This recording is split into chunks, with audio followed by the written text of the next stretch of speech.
We are here at the Blister Summit talking about Meier skis with Michelle Kidd. And I think to start, can you just give us some background on the brand, what anyone who's not familiar with it should know about Meier skis?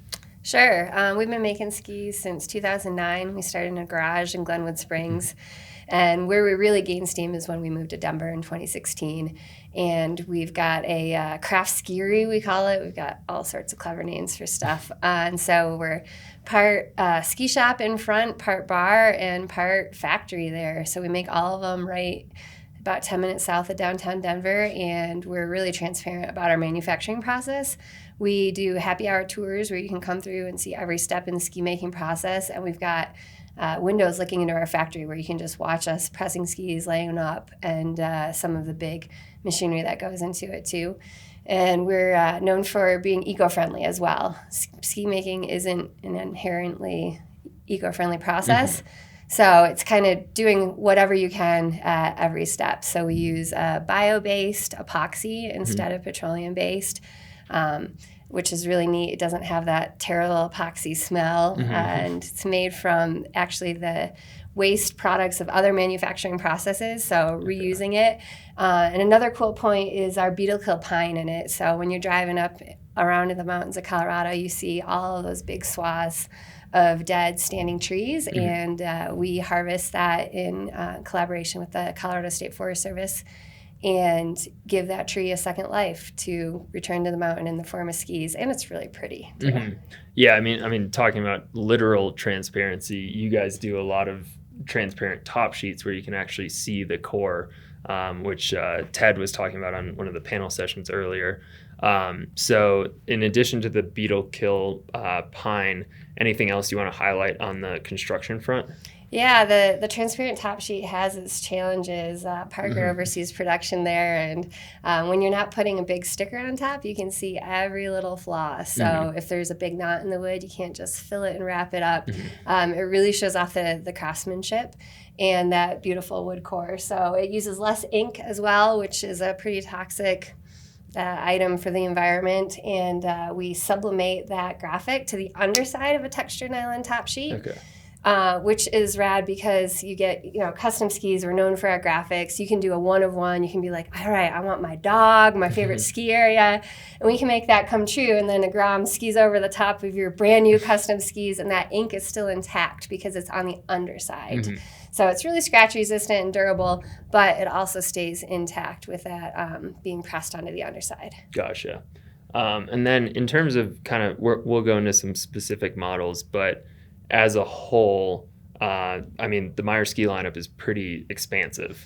Yeah, that's one of our challenges. It's hard to kill a baby. Everyone has we can't get rid of that ski. I love it so much. And they've all got kind of a diehard following, but we're at 23 models, and we're focusing on keeping, our best-selling, the Quickdraw. We've got a lot of our best sellers here in stock, and then really offering that full lineup for our custom options sort of deal. So we try to have a price point for everybody. We've got something to compete, with the bigger brands, where you can buy it with the graphic as is, and then you can customize it up however you want. We've got a ton of licensing deals, Widespread Panic, Chuck Sperry, which is really fun. They've got a passionate following. We just released an Allman Brothers top sheet. Nice. That's pretty cool. Yeah. So we just talked about the top of the skis. How about the bottom? I love that. So we're all about the graphics, right? But look at our base. It's all black. And the reason for that is because that is the most quality material available. And that's part of our eco-friendly standpoint as well, is that we're building a ski that lasts. And putting less into the landfills is better for the environment overall. So we really focus on quality, and that super hard, super durable, and fast base means that when you go over a rock or a root, it's less impacted than other bases might be. We all like those flashy, printed bases with the graphics, but it's a softer material.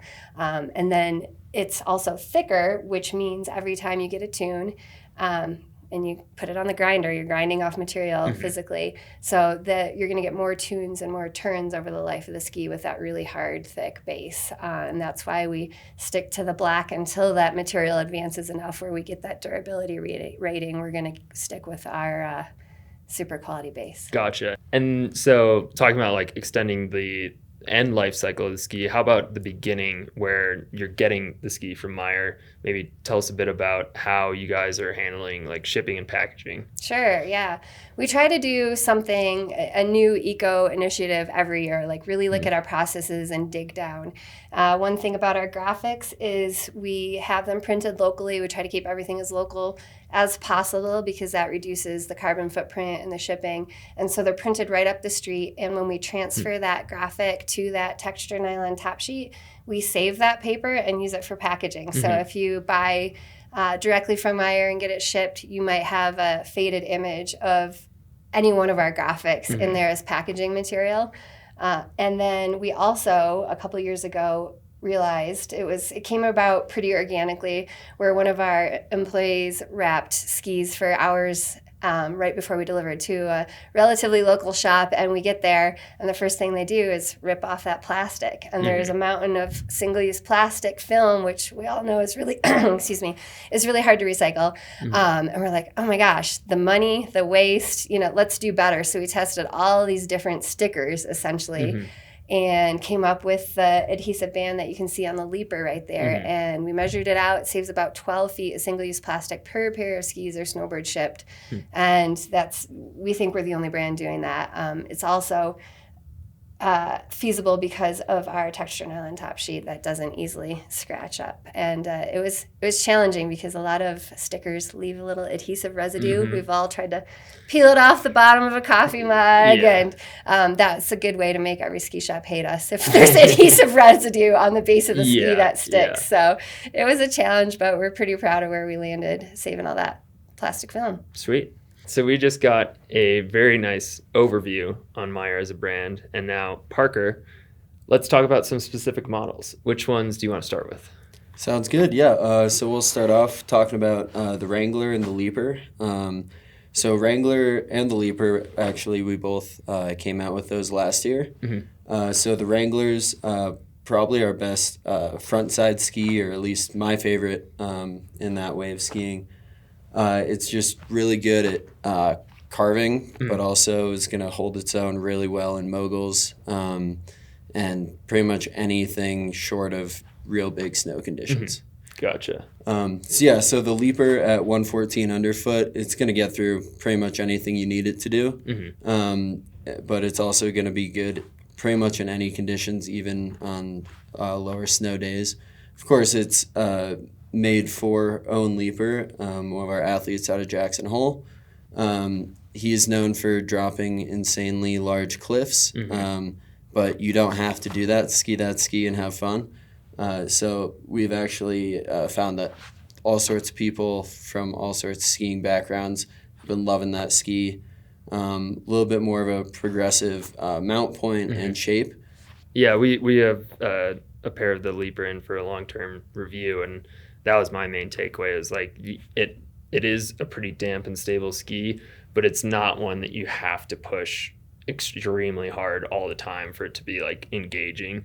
It was like pretty manageable even at Crested Butte, where we have a lot of really tight terrain, but then it's got enough suspension and stiffness in the flex pattern where you can actually push it quite hard too.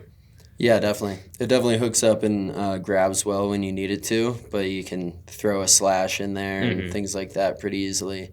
And yeah, it's just a blast. And then to loop back to the Wrangler, what are we talking about in terms of dimensions and waist width? Yeah, so the Wrangler is going to be 94 underfoot. So that's a really great width for a lot of the lower snow days, of course. And then it has a tight turning radius. So this one's the 170, and that is a 14-meter turn radius. So definitely pretty tight. And people who ski it definitely really like to, lay into those turns and really hook up those edges on a good groomer. But I love in the moguls, and that's a lot of the feedback we've been getting on it too, because it's stiff enough to hold its own, hold its edge, but it's definitely soft enough in the tails to be able to have a lot of fun in those moguls. Gotcha. Now, do you want to talk about the ski next to it, the Quickdraw? Sure. Yeah. So the Quickdraw is our best seller, 88 underfoot. We sell a ton of those out here, out west. There's also a pretty big following for it back east. Really, it's tight turn radius, stiff enough to hook up those edges, and it's got that fatter shovel in the nose that'll help you float on low amounts of powder. And how would you in terms of the Wrangler versus the Quickdraw, what types of skiers do you think are better suited to each different ski? So they are, fairly similar ski. I think the Quickdraw is more traditional in its shape and mount point. So I think people that are used to more traditionally shaped skis gravitate more towards a Quickdraw. And then people that are more progressive in their skiing styles and, like that, those newer shapes, things like that, really like that Wrangler. But they both are really good at their job, which is dominating some front side snow. Gotcha. We are going to wrap things up with one of the numerous women's models in the Meier lineup, but can you tell us a bit about the BNK? Yeah, I'm proud of our women's lineup, obviously. There's not a lot of brands that have, women's powder ski, women's all mountain, and the BNK right here, which stands for Big Nose Kate, who is Doc Holliday's girlfriend. And there's kind of a cool story there where she was his intellectual equal and kind of equal badass in all things, maybe not so above the board. But it's an all-mountain ski, and the all-mountain category is always a little tough for me because it means it does everything pretty well, but not one thing extremely well. But it's where you start in your quiver. When you're getting a pair of skis and progressing, you need an all-mountain ski in your quiver. And I like the size range we make it in. We go all the way down to 147. Okay. It's 92 underfoot, which is a nice approachable point to get and take advantage of some of the more extreme terrain that we have out west here, Crested, Butte being one of them. Yeah. We actually refined the shape of the BNK a couple years ago to make a little bit easier to turn, and it really accommodates a wide range of styles. You can push it hard, but it doesn't need a skier to push it hard in order to turn. You can be approaching intermediate and still get some nice turns out of it, and you're not going to outgrow the ski. And that's a really nice characteristic for an all-mountain ski when skiers start to progress past the greens and start to feel some of the stability that an all-wood ski can offer you. This really can grow with the skier and give them what they need. Gotcha. And for people who are interested in trying Meier skis, can you tell us a bit more about the options in terms of where and how they could do that? Sure. We say every day is a demo day down at our shop in Denver, and we get people flying in from the East Coast. Maybe they bought at a ski shop that carries us out there. We're in a number of ski shops. You can find them all on our website throughout North America, and you can demo out of there and purchase through them as well. Of course, we have a great selection directly out of our factory, and people will fly into DIA, they'll come by and scoop up a pair, throw back a beer, watch us make some skis, and take them up to the mountains for the weekend, and come back and turn that into their next pair of skis. Sweet. Well, thank you so much for joining us, spending some time to talk about Meier as a brand and a few of the models in particular. We've been really enjoying getting to test several Meier skis this year and been talking to a bunch of Summit attendees who have here as well. So we appreciate you being here, and thanks for filling us in on the line. Yeah, thank you.